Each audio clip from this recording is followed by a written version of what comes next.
if you can. Miss the boy. You miss the boy, the baby boy you had. I had to pack up all of her clothes, her boy clothes. I see the pictures and the video. The child's gone. But there's a wonderful person now that's with us. Kiss, kiss. She always knows she's loved, always. And I tell her all the time, you know how much Mommy loves you. I just want you to be happy. It's just important for her to know that she has that I'm going to be there for her always. She's like, Mommy, can I always live with you? I said, absolutely.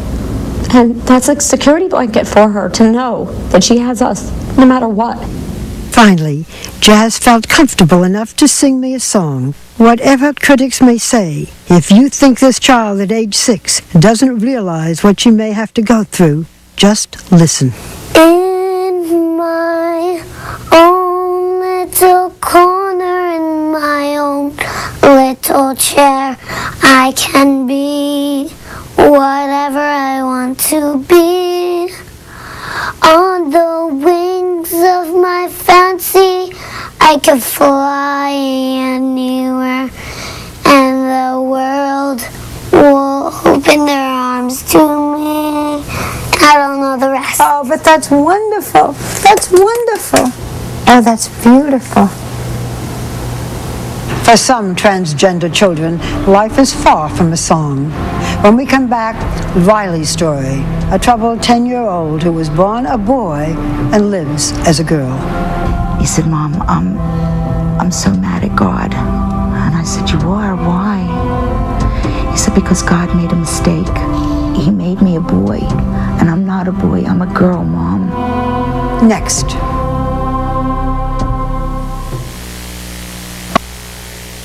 "2020 continues. Once again, Barbara Walters.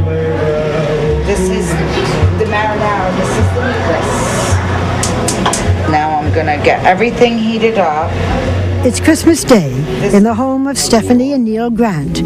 Their twin daughters, Allie and Riley, have already opened their presents, like this one that allows you to morph a digital body into anything you want. For Riley, a 10-year-old transgender female who is biologically a boy, the game must be bittersweet. If only life was so easy, she could punch a button and turn into a girl. If you were to meet someone who didn't know you, and they said to you, Riley, are you a boy or a girl, what would you say? A girl. And you really feel that way, don't you? Have you always? Can you ever remember not feeling like a girl? You're a very pretty girl, do you know that? Yeah, you are. Does Riley feel sometimes that she's a freak? Yeah. She has a physical deformity. She feels. She has a birth defect. We call it that. I can't think of a worse birth defect as a woman than to have a penis. She talks about the day she'll have a baby. That's not in her future. But she sees herself as A woman. a woman, as growing up to be a woman. 10 years ago, the struggle was simply to have Stephanie conceive. It took the Grants 11 attempts at in vitro fertilization and 5 miscarriages before they finally gave birth to fraternal twins, a girl, Allie, Hi, Richie. and a boy, Richard. So Stephanie and Neil, when you had a boy and a girl, twins, you must have been thrilled. The perfect family. You have a boy and a girl, you don't need any more. Yay, Allie! From the beginning, the twins were different. Wee! Allie was extremely, always looking into life. Come on, Rich. Richard was clingy and quiet and more passive. I knew he wasn't going to be a masculine, macho little boy. Wave hi, Rich. Richard refused to swim topless, always wearing a shirt in the pool. Gentle and meek, he gravitated to pink, not blue. It started with the cups. But Mommy, I want a pink cup. I want a pink cup. And I'd say, no, that's the girl's cup. Pink is for girls, but I'm a girl. He just stomped his feet, and I want pink. Richard was jealous of his sister's girl things, especially her clothing.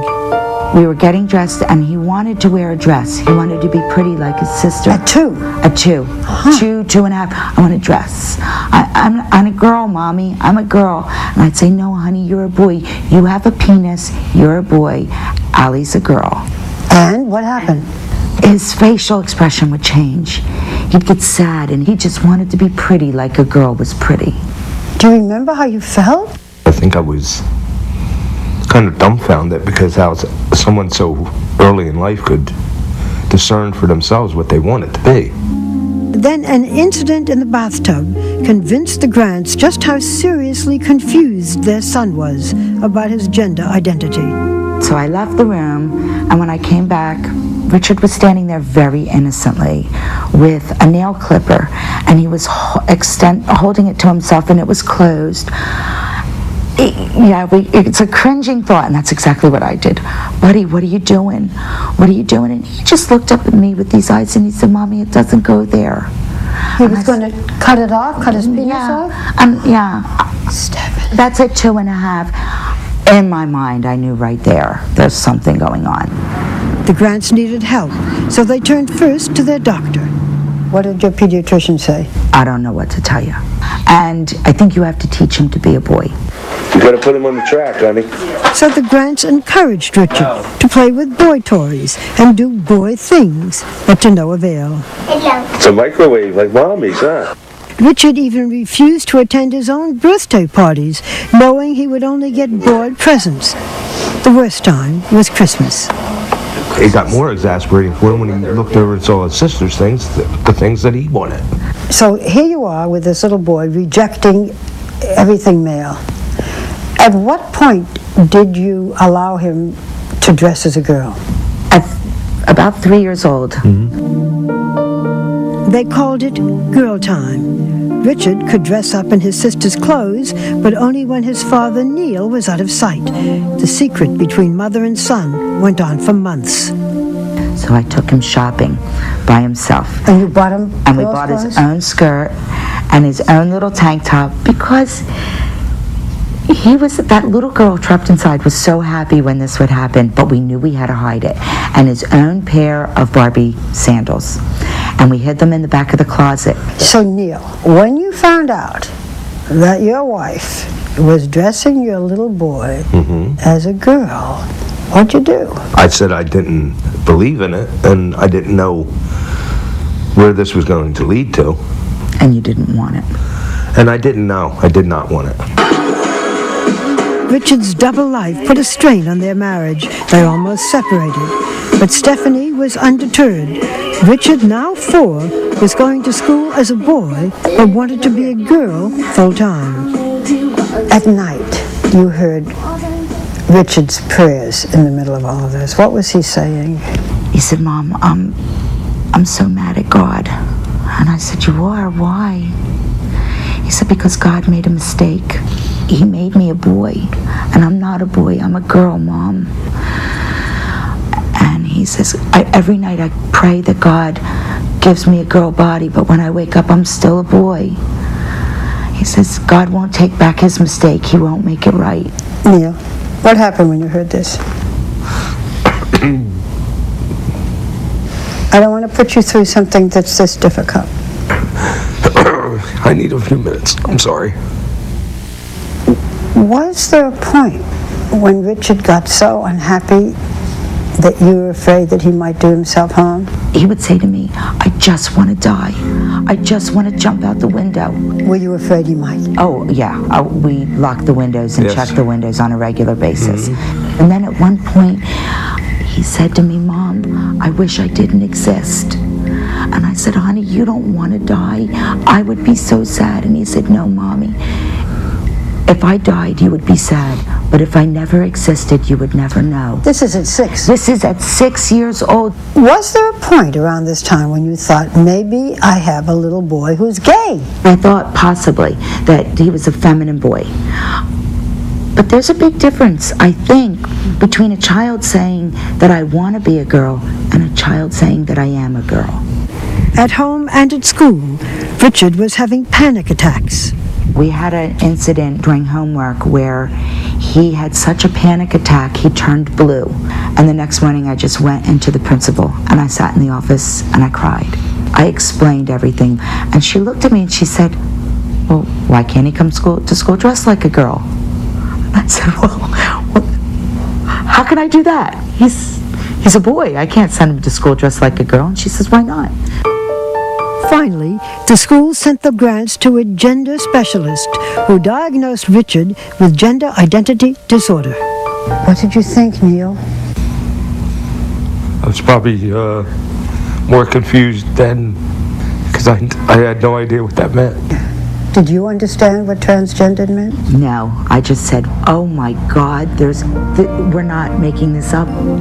This is real, there's a diagnosis.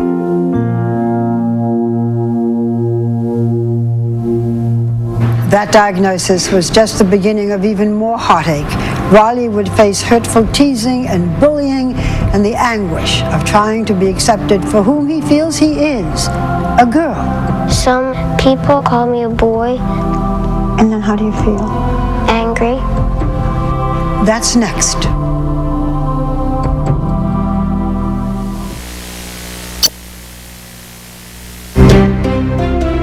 Their children are transgender, but what they've discovered is important for all parents. Your child is who they are, and you should love them for who they are. 2020 continues after this from our ABC stations. 2020 continues with Barbara Walters. In 2003, at age 7, Richard Grant's parents allowed him to transition from a boy to a girl. He, now she, pierced her ears, grew her hair out, wore girls' clothing, and took the name Reggie. Her father, Neil, who once rejected her, now took her shopping for dresses.